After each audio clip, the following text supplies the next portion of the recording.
Et salut tout le monde, j'espère vraiment que vous allez bien. Nous ça va super, on se retrouve pour une nouvelle vidéo. Et dans cette vidéo, on va faire du sexage. Oui, du sexage sportif là. On va sexer l'hétérodon, ça va être bien. Alors on se retrouve ensemble avec Sauveur de la chaîne Sauveur d'un jour. Salut tout le monde. Junior de Instagram Snake Repti Junior. C'est quoi déjà Junior. Snack Junior. Je sais même plus c'est Junior. quoi pour l'instant. Vous aurez tout ça dans la description de cette vidéo. On fait Sauveur quoi d'un jour au cas où. Les petits ustensiles. Quick. Bah vous faites quoi avec ça? Je sais pas. Pourquoi t'as pris ça? Je sais pas.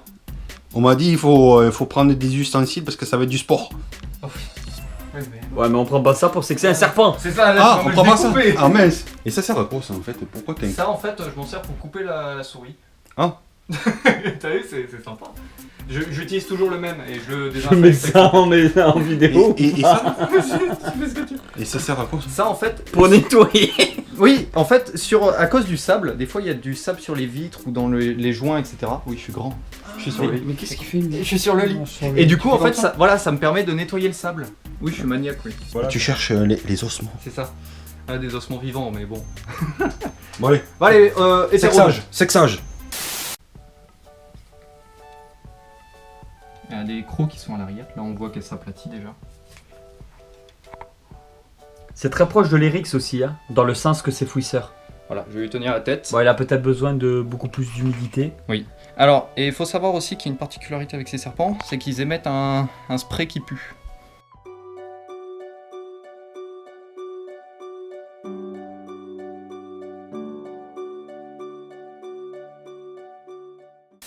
Donc on va faire étape par étape. Déjà, il nous faut des sondes.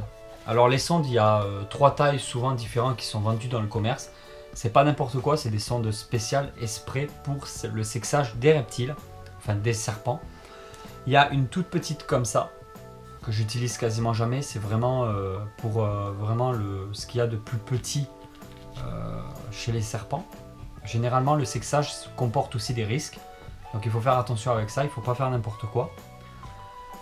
Donc moi je le fais mais je vous dis pas de le faire, vous voyez, hein, faites-le par quelqu'un qui sait le faire.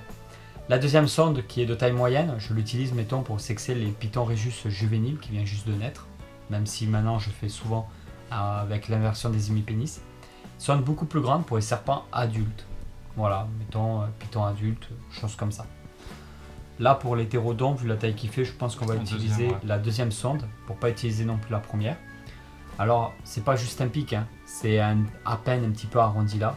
Il faut vraiment y aller tout doucement parce qu'on peut blesser le serpent, pas faire n'importe quoi. Avant d'utiliser la sonde, on va utiliser de l'alcool, n'importe quoi. Comme alcool, c'est uniquement pour désinfecter la sonde correctement.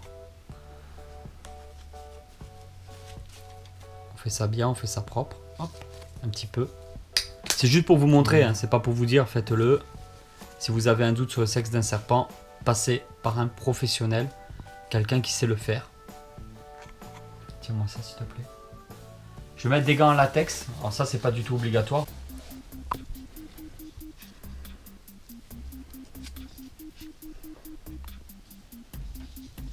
Voilà, là on tient comme ça. Et en fait la sonde, on la fait passer par une des deux parties, donc soit celle-là, soit celle-là. Il y a une écaille, donc on le passe, il contracte juste en dessous de l'écaille et après on remonte vers la queue. Et là ça rentre. Il faut jamais forcer.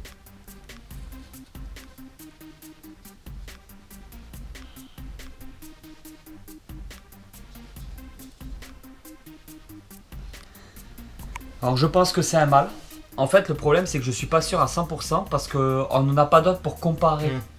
En fait, normalement, alors je vous explique normalement, quand ça rentre à peine un peu ou que ça rentre limite pas du tout, ça veut dire que c'est une femelle. Quand la sonde elle rentre plus, ça veut dire qu'il y a une poche à hémipénis. La sonde rentre dans la poche à hémipénis. Donc, contrairement à ce qu'on peut s'imaginer, plus ça rentre, plus on est sûr que ça soit un mâle. Moins ça rentre, plus on est sûr que ça soit une femelle. Vu comment c'est rentré, pour moi c'est un mâle. Okay. Tu voulais un mâle ou une femelle? Une femelle. Ah merde, ça t'arrange pas? Ah non, ça m'arrange pas. Ouais, bon. Quand tu l'as acheté, on t'avait pas dit le... Non, il savait pas sexer, puis à la base j'avais juste acheté comme ça, c'était pas... Il n'y avait aucun projet, etc. Ah. C'était vraiment... Bah après c'est pas grave, t'as Non, juste non, à non. acheter l'autre. Oui, voilà. Mais il faut être sûr. C'est ça. Je resexerai une autre fois, mais pour moi c'est un mâle. Petite question du jour. Alors, c'est une question que notre ami Nico avait déjà postée sur sa chaîne YouTube. Je vous invite à aller voir la vidéo. J'en profite pour la poser aussi parce que je la trouvais énorme cette question. C'est si vous devez, là, maintenant, faire vos valises, où vous partirez? Allez, top chrono, on met tout ça dans les commentaires, s'il vous plaît. Et voilà tout le monde, j'espère vraiment que cette vidéo vous a plu. Si cette vidéo vous a plu, vous pouvez toujours la partager sur les réseaux sociaux. Vous pouvez la soutenir de la façon que vous voulez. Et on vous dit à très vite pour une nouvelle vidéo. Allez tout le monde, ciao ciao.